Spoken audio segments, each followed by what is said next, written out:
اللہ اور اللہ کے رسول کی مانیں گے تو کامیاب ہو جائیں گے۔ ہم بھی ناچتے تھے، گاتے تھے، غفلت اور جہالت میں ڈوبے ہوئے لوگ تھے، مگر میرے رب نے کہاں گندگی کے ڈھیر سے اٹھایا، کہاں نبیوں والے کام میں بٹھا دیا اور آج لا کے آپ لوگوں کے سامنے کھڑا کر دیا۔ میرے رب نے اپنا وعدہ سچا کر دیا۔ اے لوگوں، ہدایت ہمارے پاس ہے، ہم جس کو چاہتے ہیں دیتے ہیں، جس کو چاہتے ہیں گمراہ کر دیتے ہیں۔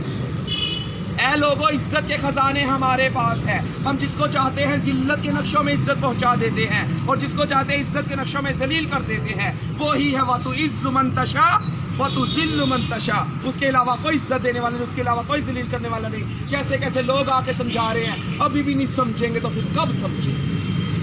اللہ تو ناچنے گانے والوں کو بھیج رہا ہے۔ اللہ کہے گا میں نے علماء بھیجے، مفتی بھیجے، قاری بھیجے، دین کے دائی بھیجے، حتیٰ کہ ناچنے گانے والوں کو بھی ہدایت دے کے آپ کے سامنے کھڑا کر دیا تھا اور وہ بھی یہی کہہ رہے تھے، اے لوگوں اللہ کے حکموں کو مان لو، نبی کے طریقوں پر چل لو، اسی میں کامیابی ہے۔ تو میرے بھائیوں، دین کی بنیاد ہے کلمہ۔ ہم سب نے کلمہ پڑھا ہے، لا الہ الا اللہ محمد رسول اللہ۔ اس کا مطلب ہے کہ اللہ کے سوا کوئی معبود نہیں، حضرت محمد صلی اللہ علیہ وسلم اللہ کے رسول ہیں۔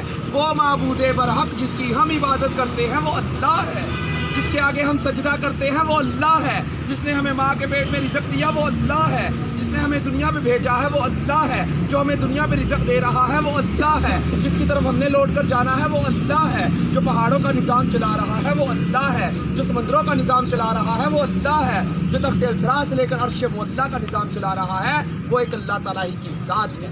اس کے علاوہ کوئی دوسری ذات نہیں ہے، وہ وحدہ لا شریک ہے، اس کا کوئی شریک نہیں ہے، نہ اس کا کوئی ہمسر ہے، نہ کوئی ثانی ہے، نہ کوئی ساتھی ہے، نہ وہ کھاتا ہے، نہ پیتا ہے، نہ سوتا ہے، نہ اس کی کسی سے رشتہ داری ہے۔ وہ بے نیاز ذات ہے، وہ بے نیاز ذات ہے، وہ صمد ہے، وہ بے نیاز ہے، وہ خالق ہے، وہ سب کو پیدا کرنے والا ہے، وہ رازق ہے، وہ سب کو رزق دینے والا ہے، وہ سمیع ہے، وہ سب کی سننے والا ہے، وہ بصیر ہے، وہ سب کو دیکھنے والا ہے، وہ علیم ہے، وہ سب کچھ جاننے والا ہے، وہ الباری مصور ہے، وہی جان ڈالنے والا اور صورتیں بنانے والا ہے، وہ الحی ہے، ہمیشہ ہمیشہ زندہ رہنے والا ہے، وہ القیوم ہے، سب کو قائم کرنے اور سنبھالنے والا ہے، وہ وہاب ہے، سب کو عطا کرنے والا ہے، وہ قہار ہے، سب کو اپنے قابو میں رکھنے والا ہے، وہ جبار ہے، زبردست ہے، وہ المومن ہے، امن اور ایمان دینے والا ہے، وہ رحیم ہے، بے حد رحم کرنے والا ہے، وہ رحمان ہے، بڑا مہربان ہے۔ وہ کون ہے؟ وہ اللہ ہے جو ہم پر مہربان ہو گیا، جس نے ہمیں انسان پیدا کیا،